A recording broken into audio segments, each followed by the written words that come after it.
Hello there. I just wanted to talk about an add-on really quick. It is the Copy Attributes add-on.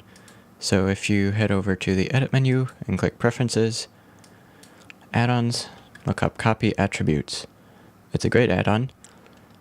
Once you set it up, you can select one object and select the object that you would like to copy the attributes of, and then do Control-C, and you could do location, for example.